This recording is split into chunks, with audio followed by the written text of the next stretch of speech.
remember this. As you gain fame, as you gain fortune, as you gain position and seniority, people will treat you better.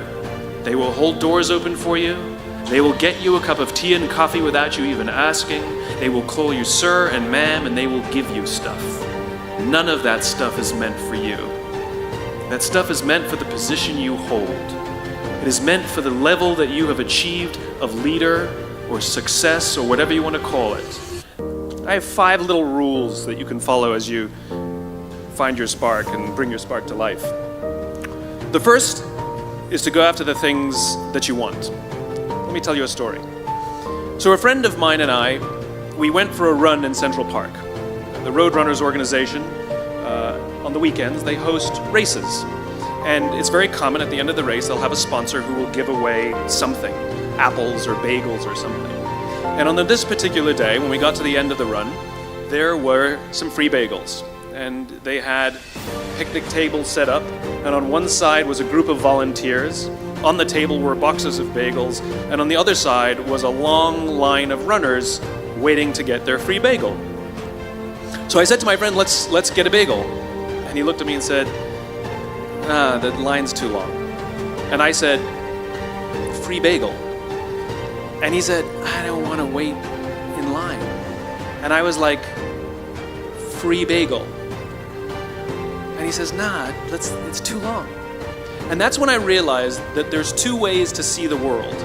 Some people see the thing that they want, and some people see the thing that prevents them from getting the thing that they want. I could only see the bagels. He could only see the line. And so I walked up to the line. I leaned in between 2 people, put my hand in the box, and pulled out 2 bagels. And no one got mad at me. Because the rule is, you can go after whatever you want. You just cannot deny anyone else to go after whatever they want. Now, I had to sacrifice choice. I didn't get to choose which bagel I got. I got whatever I pulled out. But I didn't have to wait in line.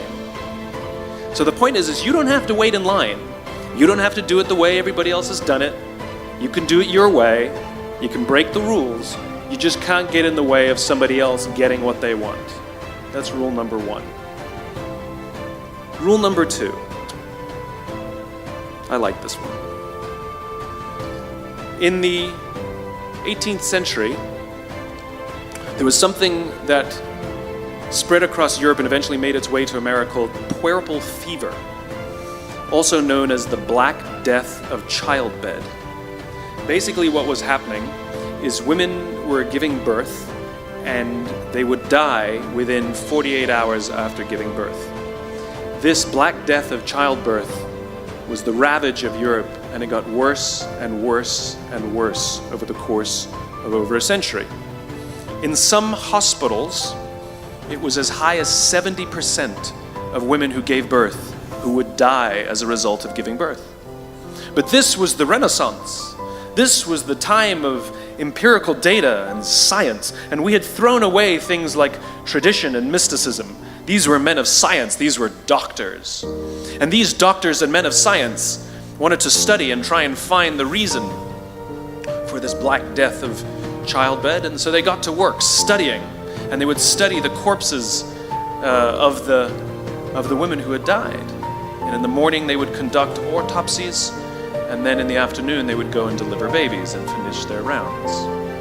And it wasn't until somewhere in the mid-1800s that Dr. Oliver Wendell Holmes, father of Supreme Court Justice Oliver Wendell Holmes, realized that all of these doctors who were conducting autopsies in the morning weren't washing their hands before they delivered babies in the afternoon.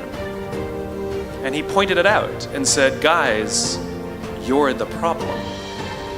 And they ignored him and called him crazy for 30 years. Until finally somebody realized that if they simply washed their hands, it would go away. And that's exactly what happened.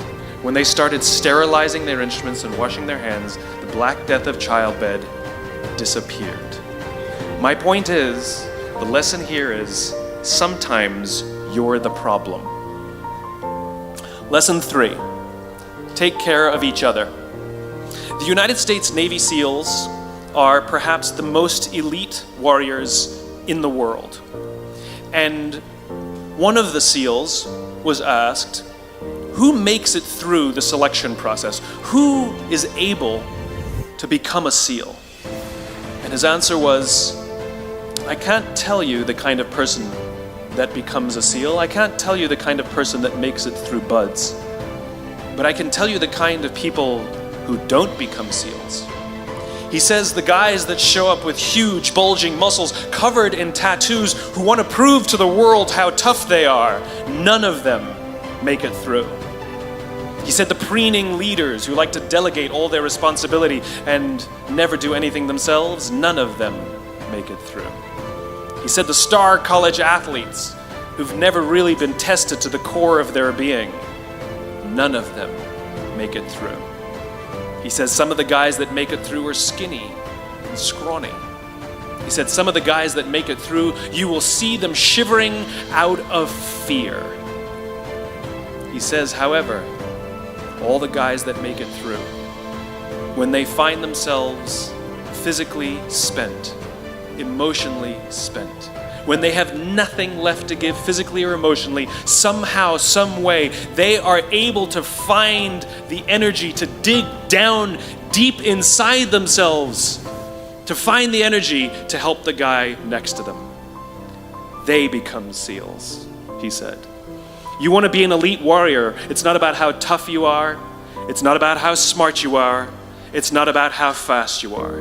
If you want to be an elite warrior, you better get really, really good at helping the person to the left of you and helping the person to the right of you. Because that's how people advance in the world.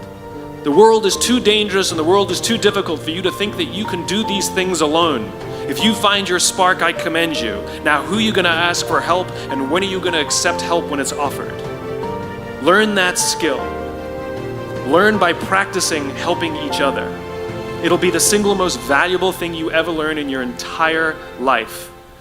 To accept help when it's offered and to ask for it when you know that you can't do it. The amazing thing is when you learn to ask for help, you'll discover that there are people all around you who've always wanted to help you. They just didn't think you needed it because you kept pretending that you had everything under control. And the minute you say, I don't know what I'm doing, I'm stuck, I'm scared, I don't think I can do this, you will find that lots of people who love you will rush in and take care of you. But that'll only happen if you learn to take care of them first. Lesson 4. Nelson Mandela is a particularly special case study in the leadership world because he is universally regarded as a great leader. You can take other personalities, and depending on the nation you go to, we have different opinions about other personalities. But Nelson Mandela across the world is universally regarded as a great leader. He was actually the son of a tribal chief. And he was asked one day, how did you learn to be a great leader? And he responded that he would go with his father to tribal meetings. And he remembers two things when his father would meet with other elders. One, they would always sit in a circle. And two, his father was always the last to speak. You will be told your whole life that you need to learn to listen. I would say that you need to learn to be the last to speak. I see it in boardrooms every day of the week. Even people who consider themselves good leaders, who may actually be decent leaders, will walk into a room and say, here's the problem, here's what I think, but I'm interested in your opinion, let's go around the room. It's too late. The skill to hold your opinions to yourself until everyone has spoken does two things. One, it gives everybody else the feeling that they have been heard. It gives everyone else the ability to feel that they have contributed. And two, you get the benefit of hearing what everybody else has to think before you render your opinion. The skill is really to keep your opinions to yourself. If you agree with somebody, don't nod yes. If you disagree with somebody, don't nod no. Simply sit there, take it all in, and the only thing you're allowed to do is ask questions so that you can understand what they mean and why they have the opinion that they have. You must understand from where they are speaking, why they have the opinion they have, not just what they are saying. And at the end, you will get your turn. It sounds easy. It's not. Practice being the last to speak. That's what Nelson Mandela did. Number 5, my favorite one of all.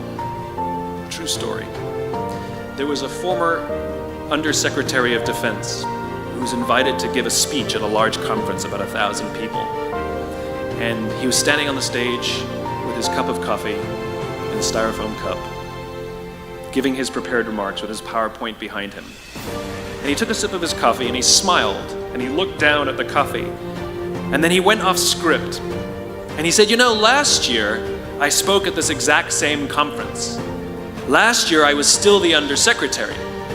And when I spoke here last year, they flew me here business class. And when I arrived at the airport, there was somebody waiting for me to take me to my hotel. And they took me to my hotel and they had already checked me in and they just took me up to my room. And the next morning I came downstairs and there was someone waiting in the lobby to greet me and they drove me to this here same venue.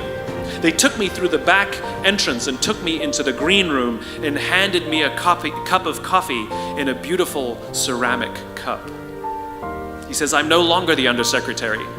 I flew here coach. I took a taxi to my hotel and I checked myself in. When I came down the lobby this morning, I took another taxi to this venue. I came in the front door and found my way backstage, and when I asked someone, do you have any coffee? He pointed to the coffee machine in the corner, and I poured myself a cup of coffee into this here styrofoam cup. He says the lesson is, the ceramic cup was never meant for me. It was meant for the position I held. I deserve a styrofoam cup. Remember this. As you gain fame, as you gain fortune, as you gain position and seniority, people will treat you better. They will hold doors open for you. They will get you a cup of tea and coffee without you even asking. They will call you sir and ma'am, and they will give you stuff. None of that stuff is meant for you. That stuff is meant for the position you hold. It is meant for the level that you have achieved of leader or success or whatever you want to call it. But you will always deserve a styrofoam cup. Remember that.